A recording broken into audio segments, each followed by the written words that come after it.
Ladies and gentlemen, I have COVID, so ignore how I look and sound, but hey, it is what it is. So, a little while ago, I decided I wanted to do a mini podcast series here on this channel, and I made one. I made one. And today, to make up for it, I figured, I'm going to give you guys a really interesting one. It is going to be a hot take video. So, we are going to be talking about a lot of things that can be very controversial depending on, you know, eh, no, they're just controversial in general. So let's get right into it. Um, the first thing I wanted to talk about, just gonna hit it hard, is Disney Channel's or Disney Productions' newest remake, and that is the Disney Snow White remake. Kind of have a lot to say about this one, and a lot of people are going to be mad, but hear me out, and then make your decisions based on what I say. Okay? So, I do not care. In fact, I think it is amazing that people of color are able to, get more proactive roles, more influential roles, and I think that is amazing. With that being said, I would like to make it very clear that I will not be watching this movie, and Disney is going to probably lose millions of dollars like they did with the Little Mermaid. That one I did not mind as much, in the sense of the Little Mermaid was made by like it was made into a black character. That is, you know, it is what it is. She's a fish. At the end of the day, she's just a fish. But with Snow White, I think that it's very, very dangerous for Disney, I think, to um, make something this controversial in the sense of one of the main lines is that her skin is as snow as or as white as snow, hence the name Snow White. And I think that it was a very cool play on words there. And it is made by somebody who is of color. I'm not really sure what her race is, but I haven't really looked into it too much. And from what I've heard from the rumors that have been spread, they're planning on not making her getting saved by the prince. So this is not really going to be a Disney little romantic, little dream fairy tale. It is going to be more girl bossing that we have to do every single day. Um, and it's ruining the movie. The movie is there. It was the first ever fully colored animation of its time. Um, and I think that it is really interesting how they are trying to get rid of that history. I definitely think that there should be more of color and more inclusive Disney princesses, but why haven't they made a remake of Tiana? Why haven't they made a remake a of Moana, of Mulan? Well, actually, I think there was a Mulan one, but they stuck to that one pretty well. Um, I think that if they're going to remake it, they should go on the same basis. Um, and they could always make more Disney princesses and more stories to tell, and have more of that. But I think that them taking away this fairy tale of, oh, she meets the prince and they live happily ever after, to something that is more so like, oh, she's girl bossing, she is doing what women today have to do every single day.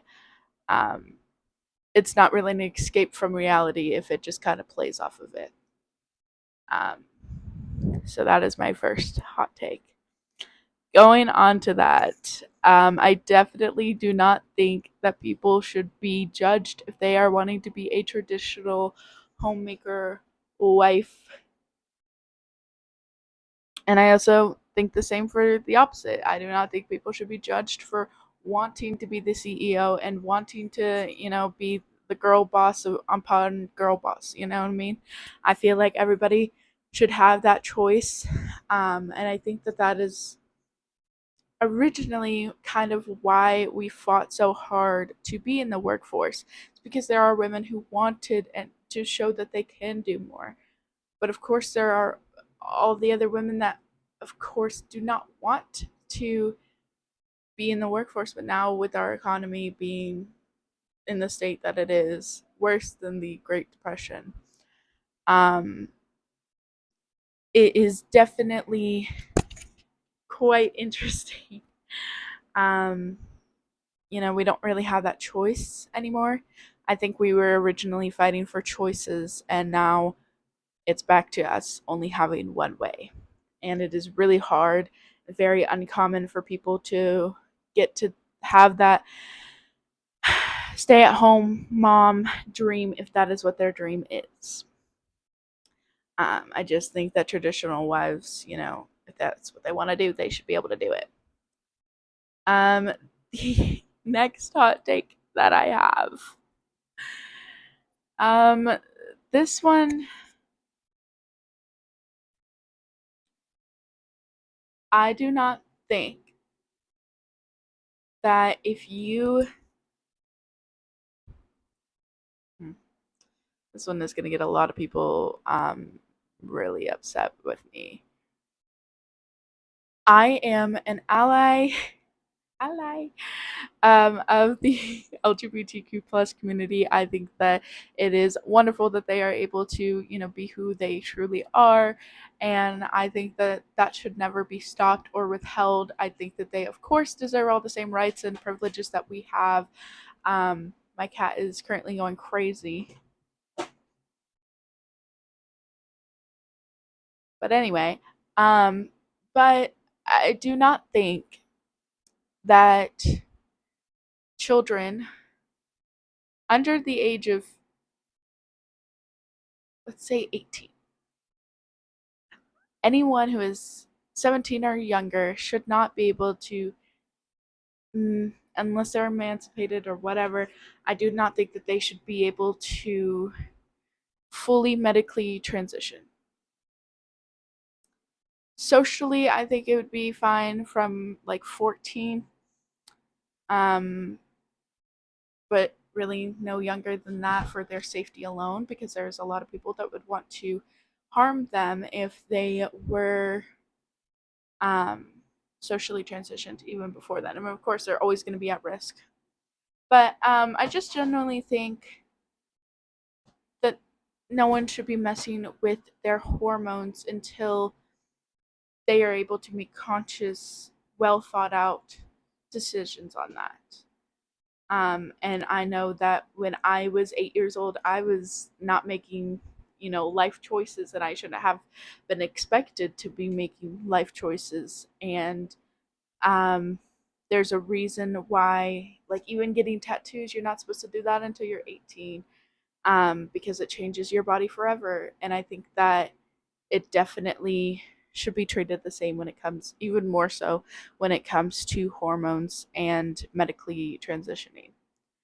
Um, Again, I think that it is amazing that people are able to have, like, the opportunity to do that when they're older. I think that it's amazing for them to be able to be who they truly are. But I just think that medically speaking, they should not do that until they are 18 or older. And socially, they should not do it until they're at least 14. Um, they can start, slowly changing before that if they're feeling it. But I feel like, you don't really come into yourself until you're older. That one might get a lot of people mad at me, but you know what? This is so that I can share my personal opinions and personal beliefs, and that is just that. Um, I have another thing that I would like to say. This one, of course, is gonna get even more heated. I feel like going on the abortion topic, have a hot take about that one too. You can agree with me, you can disagree with me. But here's what I personally believe regarding abortion. I do not think that it should be 100% illegal. And I am saying that as a Christian. I am saying that as a person with a compassionate heart. Because every scenario has a what if, a, you know, what is it called? Exception. That's the word I was trying to find. I think that I personally, under no circumstances, would ever get an abortion. Under any circumstances. But that does not mean that I should take that away from anybody else who, under certain circumstances, feel as if that is the only thing that is going to be able to, let them do that. So, um, in those circumstances, we're just going to say rape. It happens. People get pregnant from rape, and they should not be forced to carry a reminder of it. Yes, there is adoption.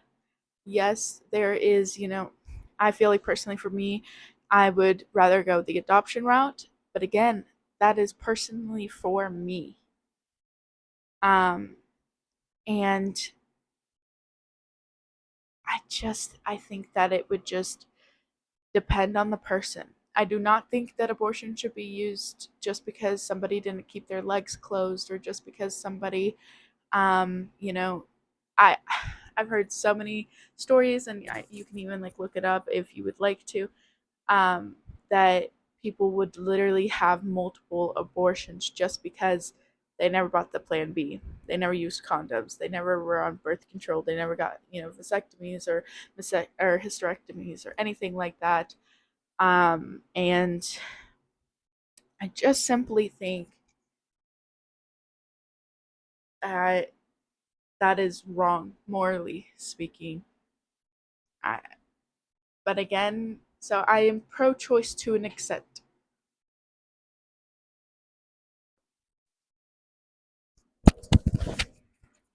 Hello? Um, yeah.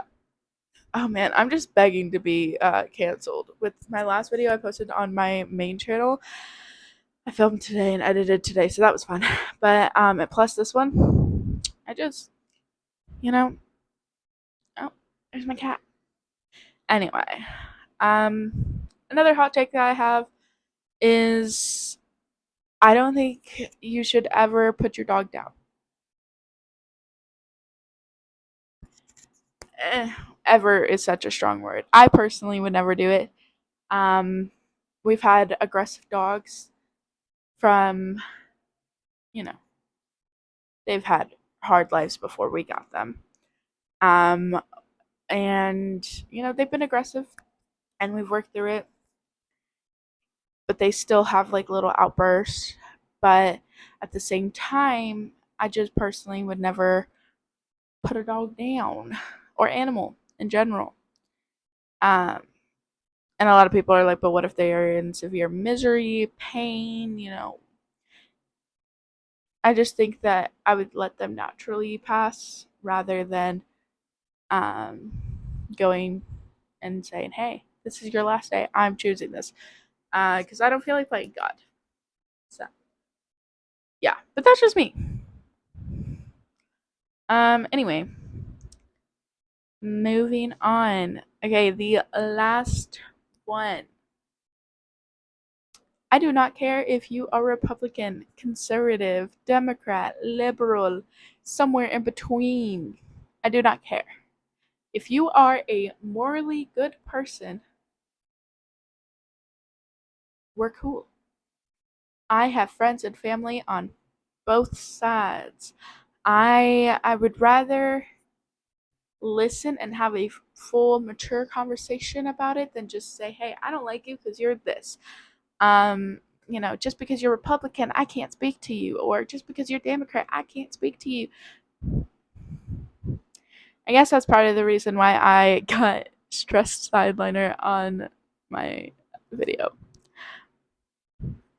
But yeah, I just think that people shut down conversations way too often. And I think that a great democracy is when you can have these conversations without yelling at the other person. You can believe passionately about something and still not go through something like that drastically. Anyway, so those are just my hot takes. Let me know some of yours. Hope you enjoyed this mini podcast series. And I'll see you guys on the next one. Bye.